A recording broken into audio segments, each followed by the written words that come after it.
Asian কাপে বাংলাদেশ নারী দলের স্বপ্নের মতো অভিষেক। এমন শুরুর পর প্রশংসায় ভেসে যাচ্ছে গোটা দল। নজর কাড়া পারফরমেন্সের জন্য আলাদা করে বাহবা কুড়াচ্ছেন ঋতুপর্ণা, মিলি আক্তাররা। স্বাভাবিকভাবেই বেড়েছে প্রত্যাশার চাপ, কিন্তু বাস্তবতা কি বলছে?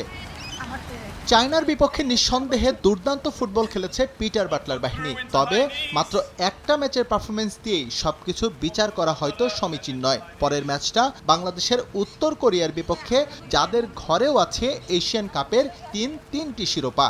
লাল সবুজদের আসল পরীক্ষা এই ম্যাচেই হবে বলে মনে করেন বাফুফে নারী উইং চেয়ারম্যান। স্বপ্ন তো অবশ্যই আমরা দেখব, কিন্তু আমি আপনাকে আজকে বলে দিচ্ছি, চায়নার সাথে যতটা ম্যাচ ইজি হয়েছে নর্থ কোরিয়া ঠিক তার উল্টাটাই হবে, তার চেয়ে অনেক বেশি কঠিন ম্যাচ হবে নর্থ কোরিয়ার সাথে। মেয়েদেরকে এই কথাটাই আমি বলেছিলাম যে তোমরা এই যে এশিয়ার টপ 12-এ আসছো এবং তোমরা খেলতে নামবে, তোমাদেরকে দেখে যেন কেউ মনে না করে যে তোমরা সবচেয়ে খারাপ টিম। তোমরা যে এখানে আসতে পারো, এই মঞ্চে আসার যে যোগ্যতা তোমাদের আছে, সেটা তোমাদের খেলায় যেন প্রমাণ হয়। তোমরা হারো, কোনো অসুবিধা নাই, কিন্তু সেটা যেন প্রেস্টিজিয়াস হার হয়।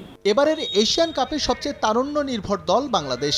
গড় বয়সে অন্য সবার চেয়ে ছোট ঋতুপর্ণারা। পিটার বাটলার এই তরুণদের নিয়ে দেখাচ্ছেন আশার আলো। দল নির্বাচনে ব্রিটিশ কোচের রয়েছে পূর্ণ স্বাধীনতা। এটাও লাল সবুজদের ভালো করার অন্যতম কারণ হিসেবে দেখছে বাফুফে। পিটার বাটলার একদম ডে 1 থেকে আমরা এটা মেনটেন করে এসেছি, যেহেতু আপনারা জানেন যে উইমেন্স ফুটবলের সাথে সেই 2008 থেকে আসি। তো কখনোই কোচকে ডিকটেট করা হয় না, কোচকে ফুল স্বাধীনতা দেওয়া হয়, সে যাকে খুশি সিলেক্ট করবে।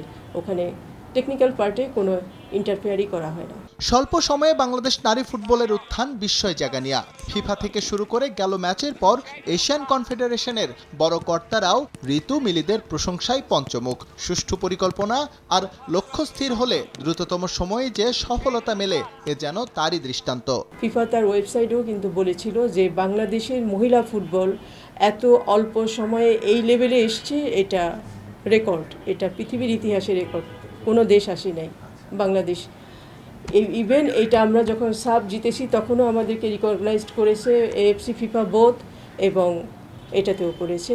তবে এশিয়ান কাপের আগে সর্বোচ্চ প্রস্তুতি নিতে না পারার আক্ষেপও আছে দেশের নারী ফুটবলে, জানিয়ে ভিন্ন মত আছে খোদ ফুটবল ফেডারেশনের কর্মকর্তাদের মাঝেই। যখনই বড় টিমের সাথে খেলবে এবং বাইরে ওই লেভেলে গিয়ে ট্রেনিং করবে, তখন এস এম ইকবাল, সময় সংবাদ, ঢাকা। শিখবে, মেয়েরাও শিখবে।